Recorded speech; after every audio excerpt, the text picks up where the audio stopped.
Alrighty, welcome in to what has been punted a couple of times, but we're finally here to do pregnancy part 3, which is really postpartum,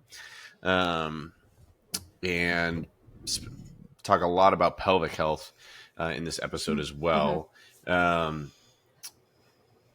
But if you have not listened to part 1 and part 2 of the pregnancy series, I know that some people will be coming into this like just for this one because they're like, I'm not pregnant and won't be pregnant.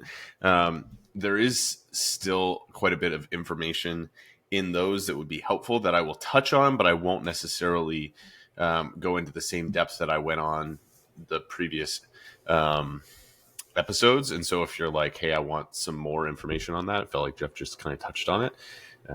Those would still be worth listening to, even though you might not be in those stages anymore. But we are going to dive deeper into some specific things today. So excited to do this. Let's get to it. Also,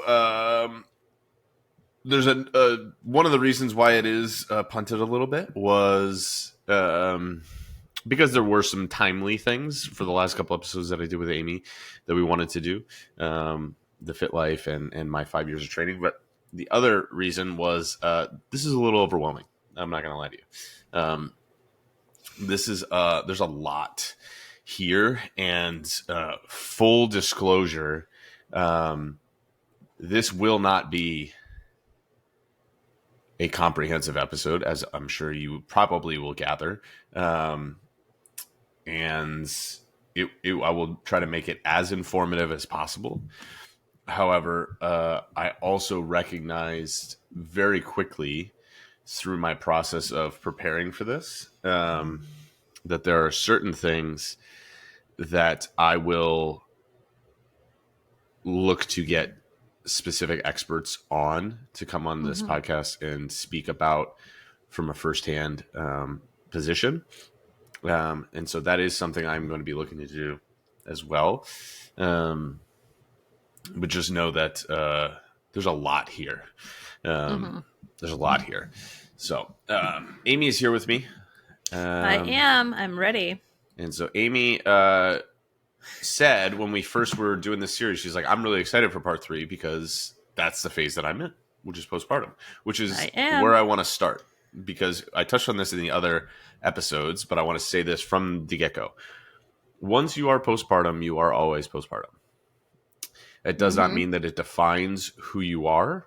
But just like if you got into a car accident, your body will always have the scars, for lack of a better term, of having gone through that experience. It's a thing that happened to your body, and your body won't be the same as it was before. It could be different in a very awesome way. However, we need to recognize the fact that the thing that happened is so ubiquitous. I love getting to use that word early in the pod, being able to drop ubiquitous in there. You should have been an English teacher, not a math teacher. Well, I would have loved to have been an English teacher. But then I realized I didn't want to take any English classes in college. Okay, I guess that's but fair. I like so again, going back to Boy Meets World, it's my desire to be a teacher and be you want to be Mr. Feeney? Yeah, I said that in all my job interviews when I was getting a teaching job. But the idea they still hired you? I think that was one of the reasons why they hired me. But I got a job offer everywhere I interviewed. Thank you very much, Amy. I want to swear at you. Your face is frozen right now. Then I have to remember you were interviewing for high school, which is different than so fantastic. School. I know that you're going to come back. It's just on my screen right now. It was like the best eye roll. It was sensational. But yes. God, I want to be able to see that because John has said I have a really impressive eye roll. I'm like, well, sometimes I give myself a headache with how hard I roll them. It was dramatic. It was like they were locked up in the top corner. It was great. I am drama. That's just like I am drama. I am. So I wanted to be like Mr. Feeney because those like my wife is an English teacher, and she was telling me, like, even with her 6th graders right now, she's doing, I don't know, narrative writing, and the prompt is like, what's the biggest challenge you've overcome in your life? And so she's getting to know her students in a really cool way. And I mean, they're 12. And so the idea of like doing that sort of stuff with high schoolers, like seniors reading their college essays and stuff like that, was really cool to me, because the draw for teaching for me was to impact the kids. And it was a little harder to do that with math. But then I didn't like writing essays. And so I didn't want to write essays in college. And so I took my AP English credit, and that was my gen ed English class. And I never took an English class in college, and it was great. So it was very quickly not going to be an English teacher. It was great. But anyway, wow, that was very quickly in into an aside. Pregnancy is so ubiquitous that we can maybe miss the power of it, the impact of it, the gravity of it, because it's so common. And that's a mistake, because it is like your body shifts so much during the pregnancy process, and then during the delivery process, or the birth process, whether it is a vaginal birth or a C-section. And I just said delivery again, and I immediately caught myself, because if you remember from part 2, pizzas get delivered, babies get birds. And so what we're talking about here is your body will always have kind of the markers of this. And we want to be mindful of that. But that doesn't necessarily mean that your body, like if I got into a car accident, that doesn't necessarily mean that, like, okay, I can never do X, Y, Z, or I will always have this problem. That's not necessarily the case either. But we do want to acknowledge where we're starting from. So a couple of things that are really common here. So I'm going to kind of go through some of the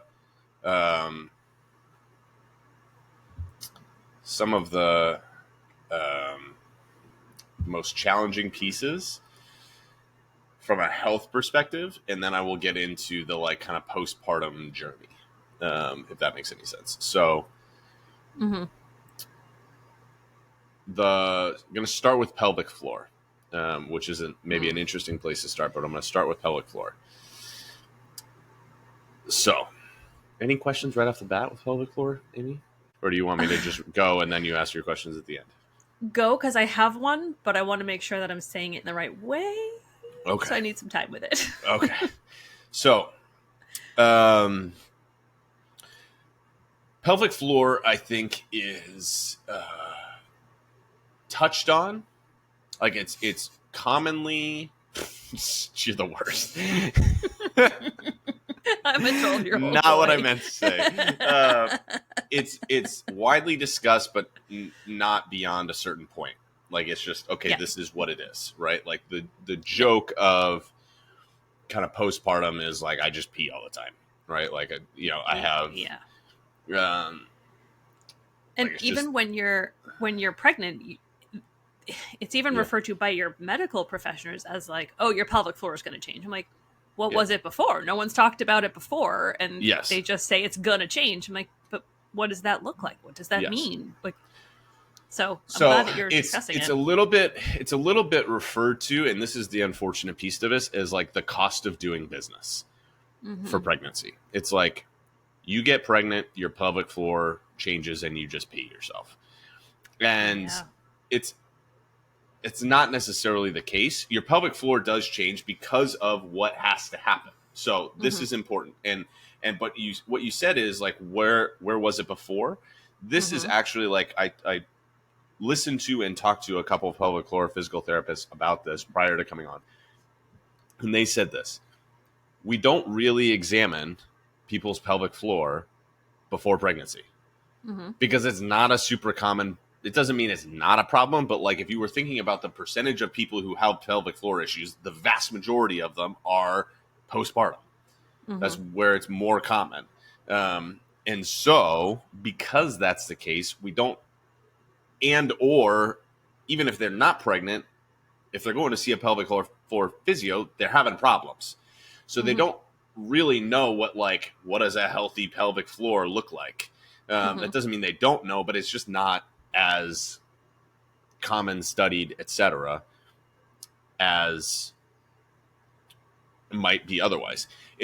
The parallel that they drew is, and in the other conversation is like, what is kind of normal levels of, for lack of a better word, wear and tear on the pelvic floor. Yep.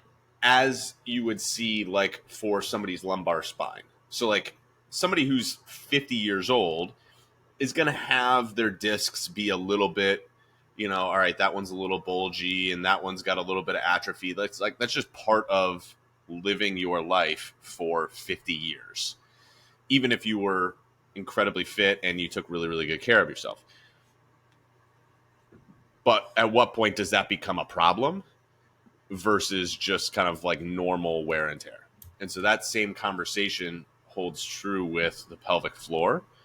And so we want to kind of recognize the reality of, hey, this is a really common thing, but that doesn't mean that it's the cost of doing business. Common in the sense of, there was a study, 49% of gym goers, and this is across the board, pregnant, not pregnant, postpartum, whatever, of all gym goers, 49% had experienced what's called stress urinary incontinence, which is like I pee myself when I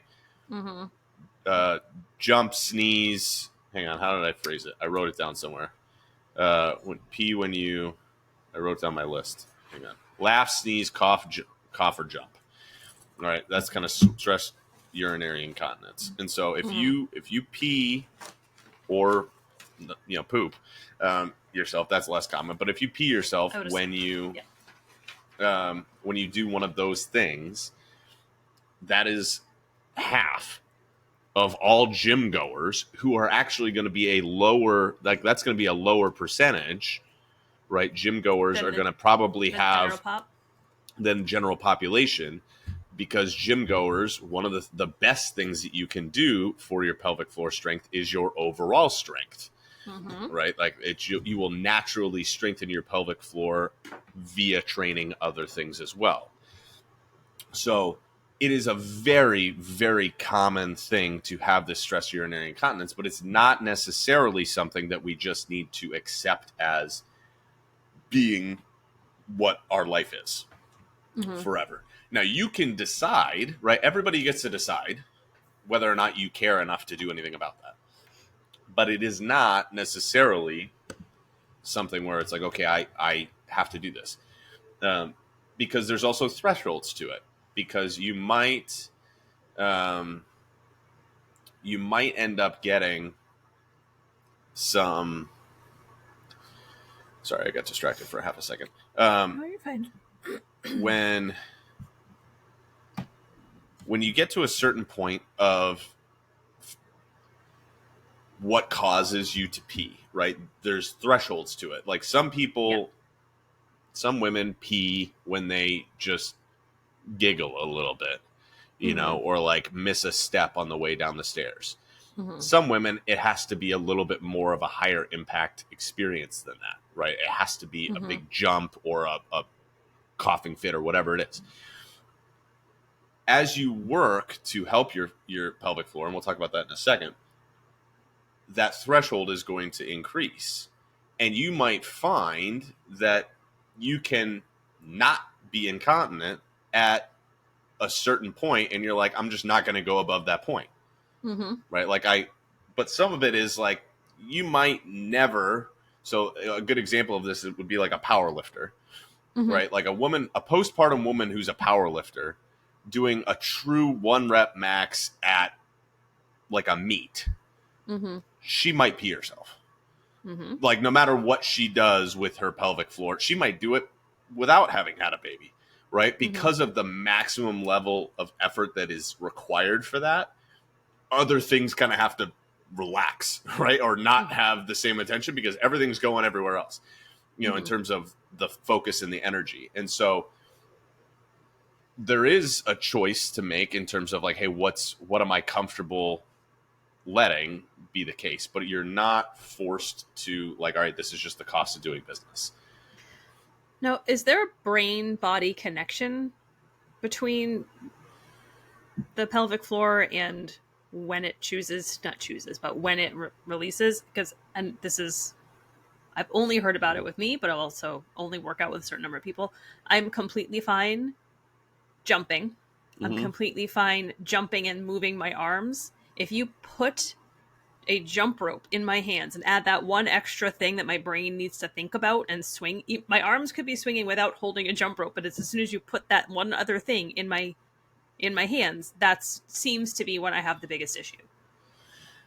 Yes and no. I don't know if there's a brain-body connection that would explain this So phenomenon. it's yes and no, right? Like you think about a child, right? Like an infant. It's a natural body function, right? Like, but your body does hold it back. Otherwise you would constantly just be peeing. Like as it came through, right? It's just like, hey, I feel it and then I release, right? And then what you're trying to train your kid as you potty train them is like, hey, this is when you do it, and like that control to it. But that's a hard thing. Now, to the flip side of it, it is an involuntary action. Yeah. In that sense, where it is like there could come a point where you're like, you could think, don't pee, don't pee, don't pee. And that doesn't mean you're not going to pee. Right. You know what I mean? And so some of it could just be the demand threshold for you. It might not be the mental piece of it, but it's like the physical demand on your body. It might not feel like a lot to put a jump rope in your hand, but like that does raise the threshold of what it is that you're doing to, hey, I might have to jump a little bit higher or be, I'm my arms are moving with a weight. And so there is, it's doing more. And so that does require a little bit more of you. And so that's a great example, though, of the thresholds. So for you, it might just be like, I can do everything in the gym that I want to do as long as I don't hold a jump rope in my hands. I'm fine. And I'm fine. And so for you, it's like, I'm not even going to play. Nope. I'm not even going to play that game because that doesn't really cost me anything. Right. But if it was something that like every time you jumped, you peed, it would be like, okay, maybe I want to be able to jump and not worry about this. Let me, and so you get to kind of choose where that's the case. The way that we kind of combat this, and then I'm going to go into when this becomes like a problem. So like that's a problem in the sense of like it's uncomfortable, but you can decide whether or not you want to live with it. Whether it becomes a medical problem is another threshold. So pelvic health physical therapists are very prevalent. However, in the United States, particularly if you're listening to this in the United States, that term is used fairly loosely. In different countries, in the UK and Australia, it's harder to get that title. But in the United States, it's a little bit more, I'm going to use it again, ubiquitous. You're so proud. I'm so proud of myself. But it's fairly common to have that title, even if you like, there's different tiers to it. And so in the UK and Australia, and what you're looking for in the United States is somebody who will do an internal exam, meaning like get up all up in your grill, right? And examine what's going on there and have you do like some contractions and see what it is. Okay. And they will, when they're in there, they will qualify what it is that you have going on based on it's the fascia right, is kind of the tension piece that kind of holds everything together, and that gets stretched out through pregnancy as it needs to, right, as an expanding room for the baby, and it has to become looser so that the vagina can open for vaginal birth, right? That makes sense logically. Like, this has to happen. Like, I can't have the same level of tension on keeping everything in order to get a human out. Like, it has to diminish a little bit. Like, that's where they think about the thickness and that kind of stuff. I don't know if you looked into this for your research, but is it, and I should know, or maybe I shouldn't, but for cesarean births, do women still have the same issues with the fascia? I don't know what the percentage is, but it is the you're going to see more of it in a vaginal birth. Yeah. Like, because it was actively that's the most correlation with pelvic health or pelvic floor weakness, I guess you could say, pelvic floor issues. The biggest correlation is with vaginal birth, but even C-sections, through the process of pregnancy, your pregnant body doesn't know that it's going to have a C-section, so it does the prep work for it. Vaginal birth, it goes there and then it goes further, right? It actually experiences the full thing, right? So there's one more step, but that doesn't mean that your body, if you're having a C-section, doesn't have to mentally be like, we're getting a baby out through here, so we got to prep. We got to, like, if you were barricaded in an office building and then you decided we needed to get out, you would start moving all of the desks out of the way. And then if some point when you're almost to the point where you're going to go through the door, somebody opens a window, the desks are still out of the way. That was a great analogy off the top of my head. I'm always impressed with your analogies. That was outstanding. Like your superpower. Right. So, I feel really good about that. So that's the idea is that last couple of desks that are holding the door shut, right? That's the vaginal birth that you kind of burst your way through. But the prep work is happening either way. But vaginal birth has the highest correlation with pelvic floor, stress urinary incontinence, and pelvic floor weakness. So when we go to when you go to the pelvic floor physical therapist, they're going to do an internal examination, see what's going on, see what degree to which this, and this is where they could discover where this becomes a medical issue, which is through what's something called pelvic organ prolapse. That was horribly pronounced. Let me try that again. Pelvic organ prolapse. And that's basically where one of your pelvic organs is making its way out of your body. And that sounds really bad, and it can be really bad, but it's also really common. And that becomes, and they grade that based on stages. Stage 1, 2, 3, 4. Stage 4 would be like, hey, I'm seeing your uterus, basically.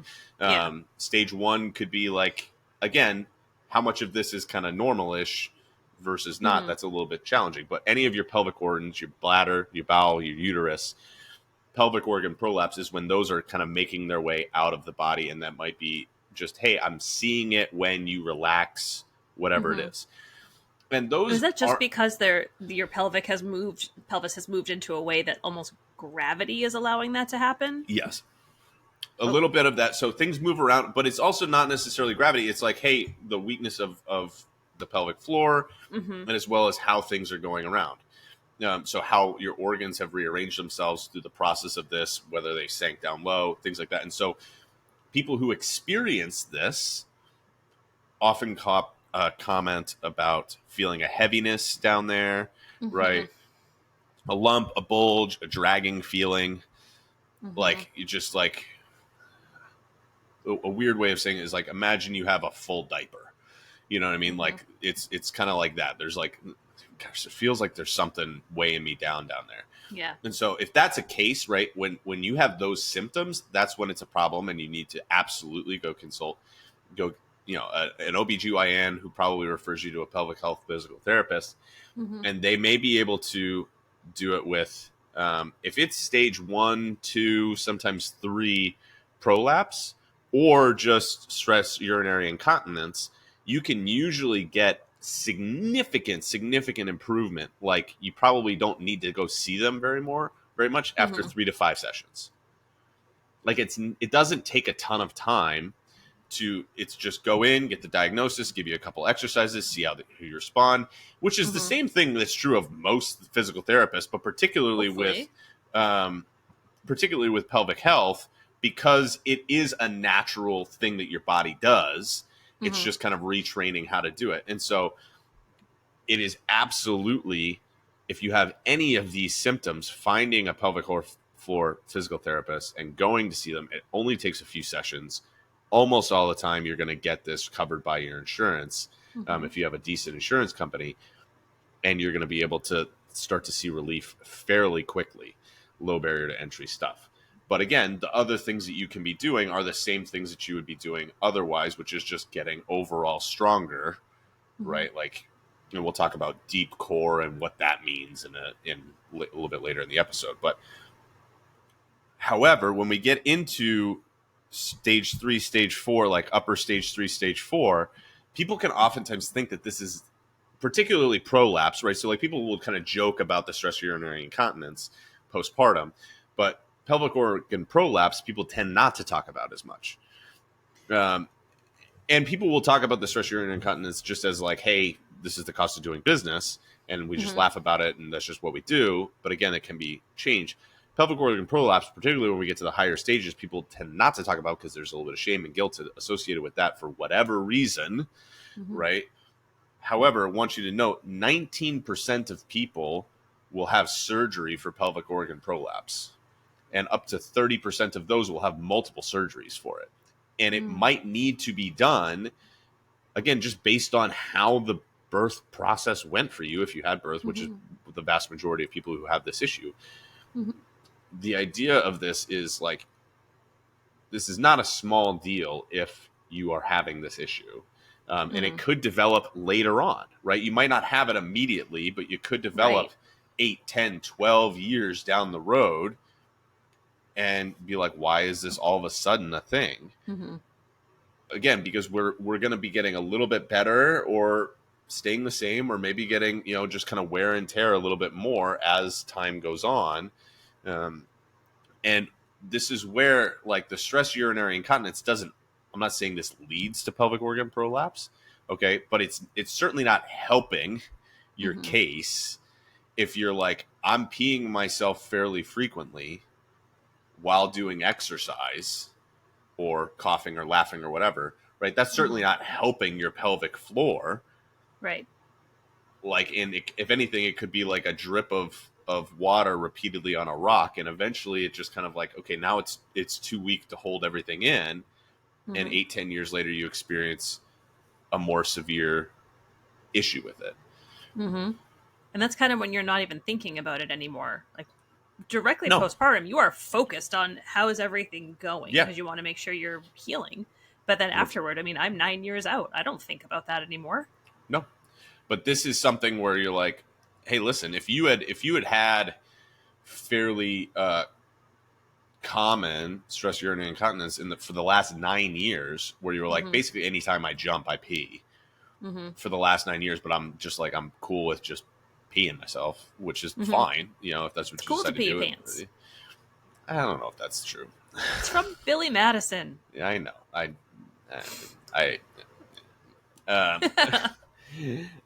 Not my sense of humor. I know that everybody. That's not my vibe. But if that had been the case, it would not be out of the question for you at 9, 10, 12 years postpartum to all of a sudden be like, man, I feel really heavy downstairs. Like, what's going on? And then you go in and they're like, oh, you have pelvic organ prolapse. Like, I can see your bladder. And you're like, why would that have been a problem? Well, it's because every single time it's like triggering your body to release that muscle. And so that muscle doesn't naturally hold everything in anymore. And so it is, it's a very common issue, but it is also one that can be addressed fairly quickly if you find the right person. So are you going to go into particular exercises that we can do at home? I am not. No. Okay. So that is something I thought about. I am not going to do it because, again, the idea behind everybody is a little bit unique, and that's something where that feels outside of my scope. Yeah, gotcha. Where I that's where I'm going to want to get a pelvic health physical therapist on here to talk about it. But also, even if I get somebody on here to talk about it, they are going to be giving general things, and it's still worth having somebody take a look and give you some specific exercises for you. It's a medical diagnosis, treated as such. Yeah, that's the important piece. Is like, just like there are, if somebody had knee pain, right? There's a library of exercises that I could give you for knee pain. But if I don't know what the issue is, I'm not necessarily addressing it. So there are, just like there are various reasons why knee pain could be an issue, there are various variations on pelvic floor issues, and it's worth trying to get. And so again, if you're looking for somebody, look for somebody who's going to do an internal examination. Okay. That's the question that you ask. Like, hey, do they do internal examinations? And if they don't, that's fine. Probably go find somebody else, because you're better off getting somebody who's trained specifically for that than somebody who just took a course over the weekend, because it's very easy to put that you're qualified to do something in today's day and age without having gone for school for it. And if you're having a hard time finding somebody, shoot me a DM and I will help you find somebody, or point you in the direction of somebody who can help you find somebody. But stress urinary incontinence, that discomfort, heaviness feeling, pelvic pain, which we talked about on the last episode, with how the ligaments have to shift so that your pelvis actually widens, right, for the baby to sit down in there, and for delivery, right, you might end up with some pain, right, painful periods. All of these things are oftentimes are very, very common, but are also due to sometimes that pelvic floor issue. Now, the things that we can do, not pelvic floor specific, and this is going to go into the diastasis recti, which is that, when we talked about this a little bit on the last episode as well, which is that process through which the abdominal wall kind of splits down the middle, and you see kind of like the oval in the middle. Yeah. You see your organs coming out. Is what it feels like poke, and it's really soft. Yeah. Now, again, this is the same thing that we talk about, which is every pregnant woman, to some degree, will have some amount of diastasis recti. Just like every woman who's pregnant, to some degree, will have some reduction in the fascial tissue of her pelvic floor. It has to happen in order to fit the baby inside, right? And so as that happens, now we talked about in the last episode, exercises to be mindful of during pregnancy to help reduce that. But if you're listening to this episode, you're postpartum, most likely, or you're preparing for postpartum. And so that ship has sailed at this point, I'm going to assume. And so we are where we are. And so then the question is, again, will we need surgery? This is entirely possible. It's a very common thing to need surgery for. Yeah. However, the thing where this is where I'm going to get irritated for a moment with the internet. I have never been more angry. I'm almost never more angry than when I see, because of how, I don't like the word vulnerable, how much women who are postpartum are desperate for a solution and seeking answers, that they see people who are on the internet who didn't really have a real issue or have never had a baby for that matter, saying like, do this for, for your deep core and to get your snatched waist. And I'm like, if I could punch you in the face, I would. Because it's just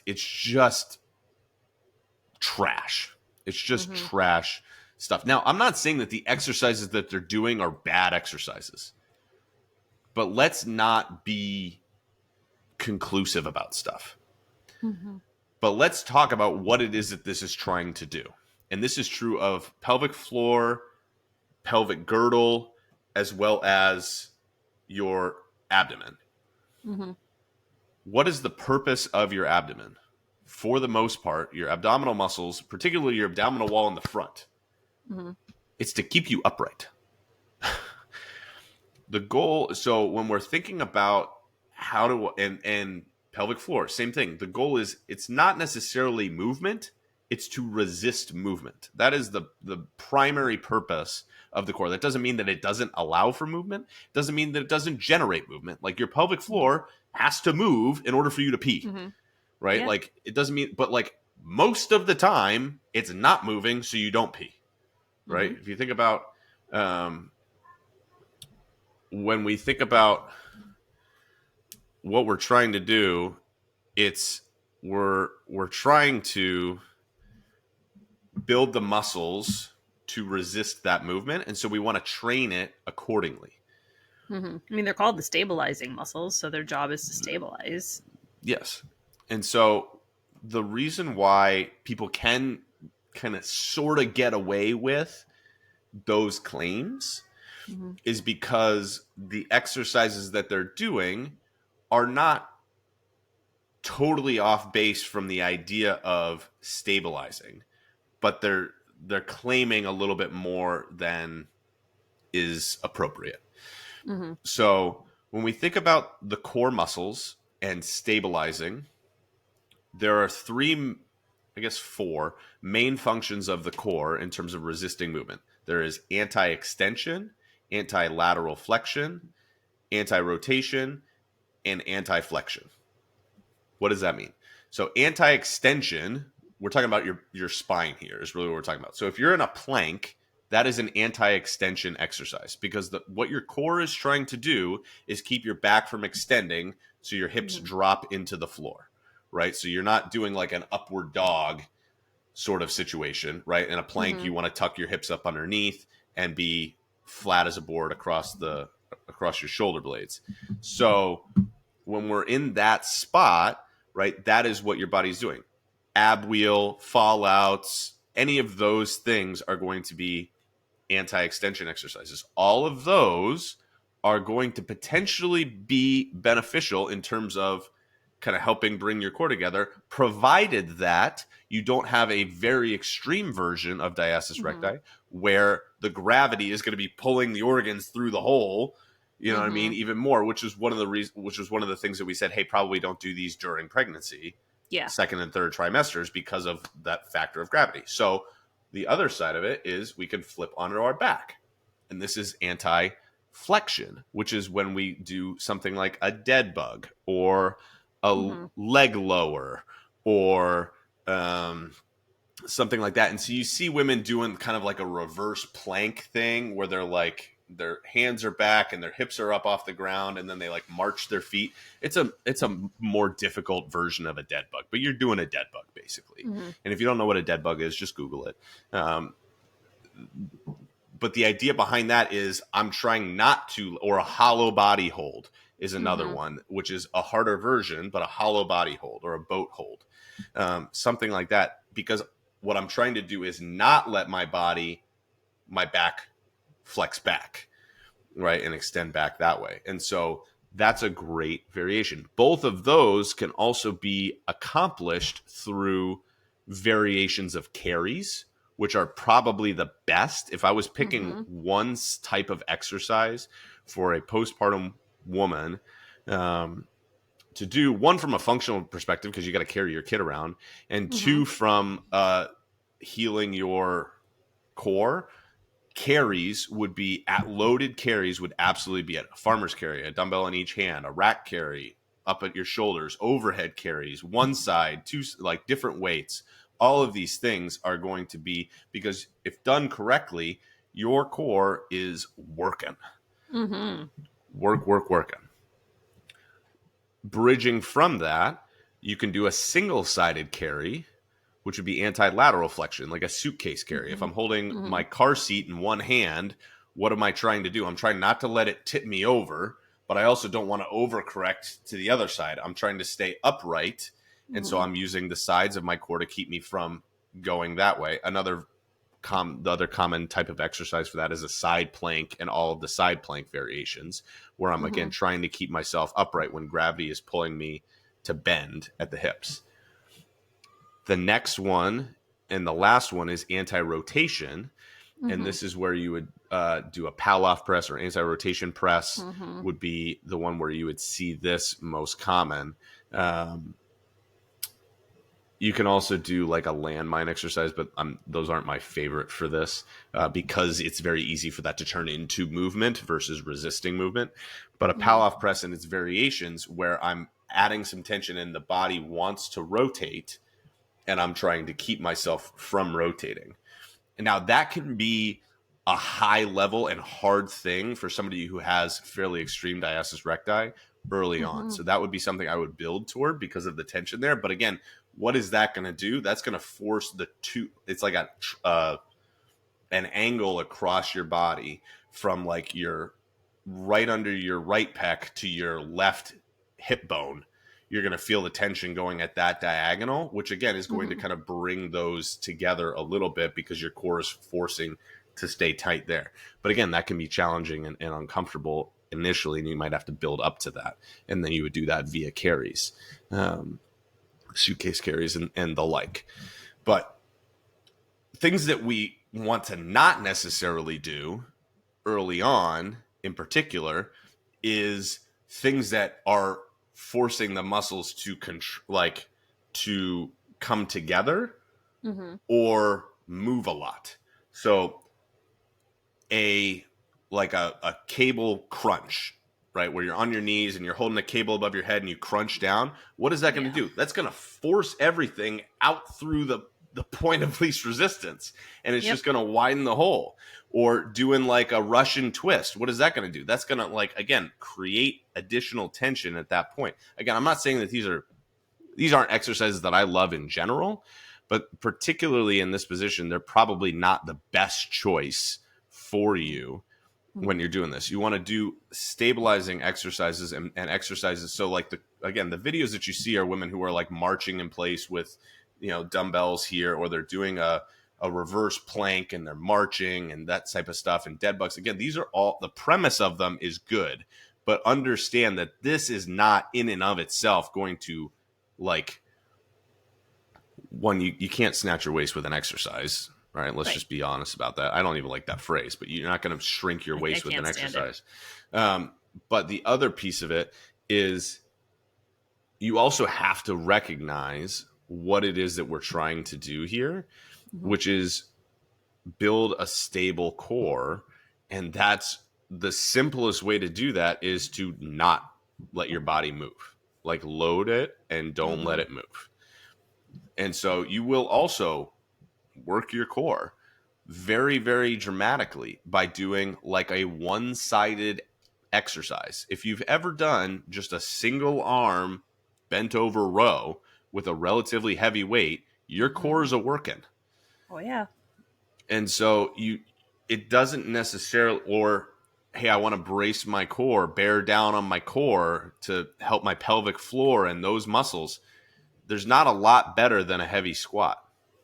There's just not. I'm not saying that you shouldn't do direct core work. I'm not saying that, but those things are going to build up overall these are walls of muscle. This is the thing that we need to remember is there's a difference. There's different types of muscle, and your abdomen and your pelvic floor are walls of muscle. They're about layers versus your bicep, for instance, is more fibers. Okay. So the way that we train these is not exactly the same. And again, what is the purpose of the muscle? Mm-hmm. The purpose of your bicep muscle is not to keep your tricep from going nuts. Like, it's not like if you didn't have a bicep muscle, you'd just be flexing your tricep all the time. If you see somebody who tears their bicep, it's not like all of a sudden they're just locked out in tricep extension. Right. It's just that they can't bend their arm anymore. The purpose of the bicep, the tricep, the chest, all they are to create joint movement. Mm-hmm. Your abdominal wall and your pelvic floor are designed to resist movement. Resist movement. That's what they're designed to do. So they're done that way, and they're walls for that purpose. And so we need to train them differently than we train fiber-based muscles, mm-hmm. whose job is to move joints. I learned so much from you. And I find it weird that I'm learning more about postpartum from you than I have from any of my doctors. It's weird.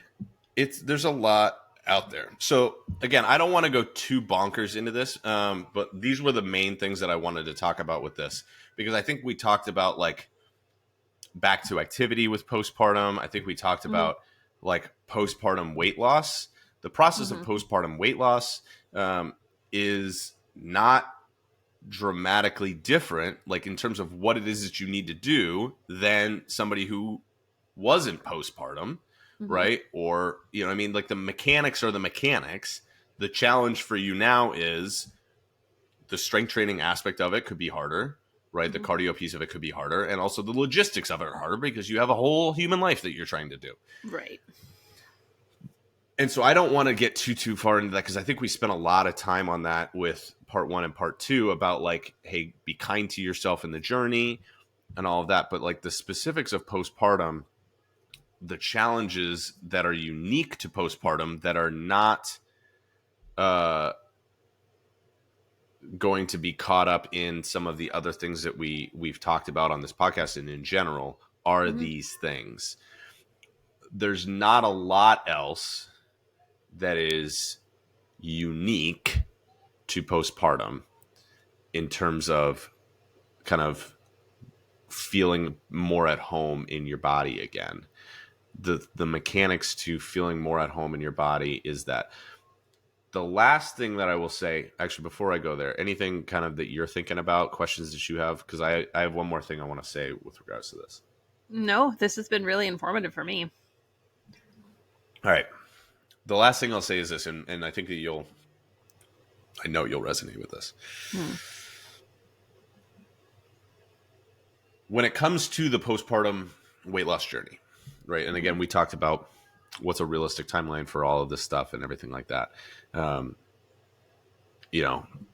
Give yourself some grace, right? Recognize that your body is doing other things for the period of time. But the conversation around this can very commonly be on two sides of the spectrum, which is I'm going to get my body back sort of thing,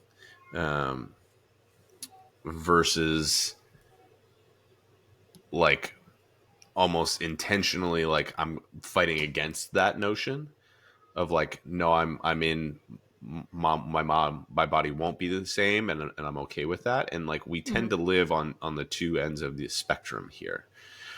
And the idea behind this is the reason that I don't say get your body back. I say feel more at home in your body. Is because of stories like Amy's, which is, why do you want to feel at home in your body? You want to feel at home in your body so that you can be present with your kids as you always thought you would be as mom.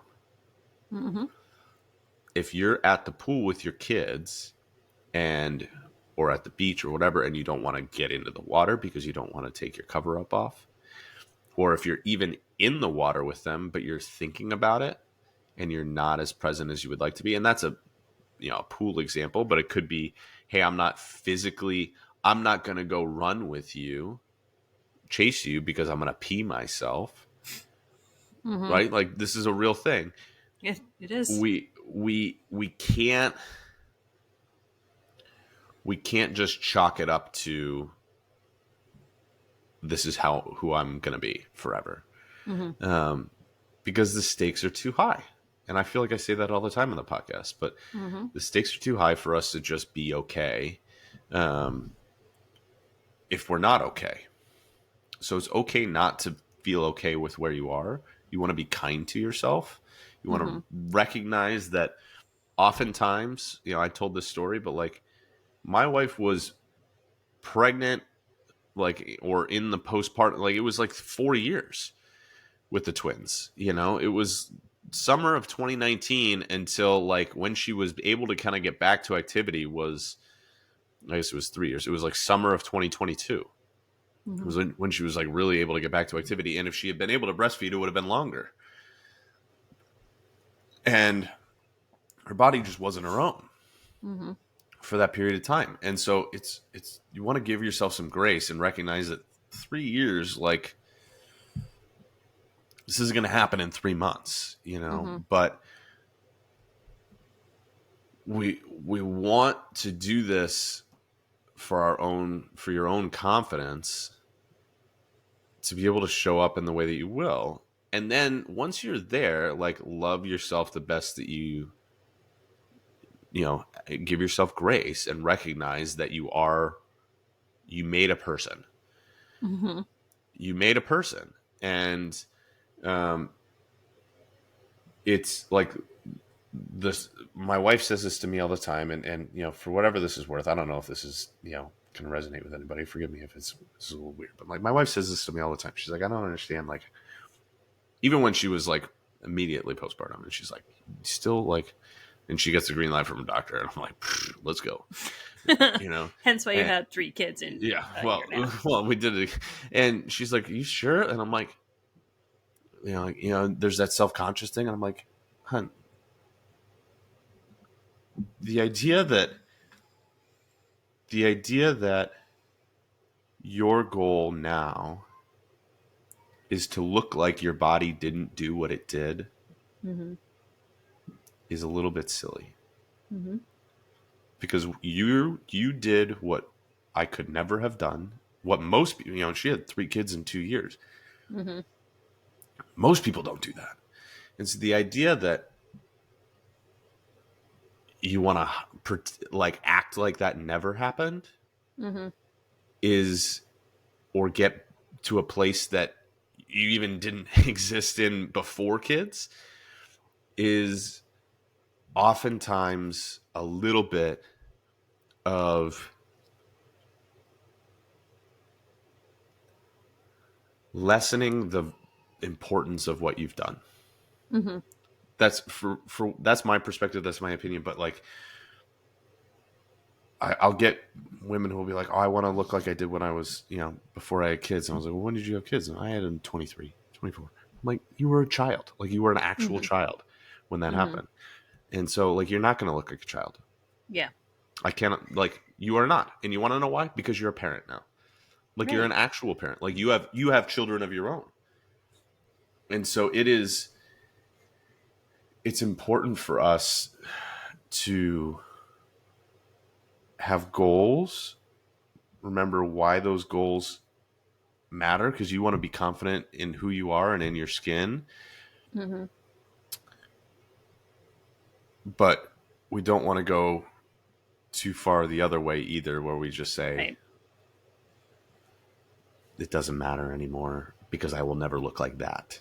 And just because you won't look like you did when you were 22 doesn't mean that you can't feel super duper confident. Well said, my friend. That's a tough needle for me to thread. I tried I tried my best, but I hope that this was helpful. Again, this is maybe one of the shortest episodes that we've done, but I didn't want to, again, the mechanics are the mechanics. If you have more questions on this, shoot me a message on Instagram. Would love to answer them for you. And again, I'm going to try to get a pelvic floor physiotherapist on here as well, and we can dig into that a little bit more. But appreciate you all listening. And if you haven't already gotten my pregnancy guide, shoot me a message on Instagram and just say pregnancy guide, and I will send that over to you and listen to the other 2 episodes as well. But thanks for listening, and would love your feedback and questions on this if you have made it all the way to the end. Appreciate it.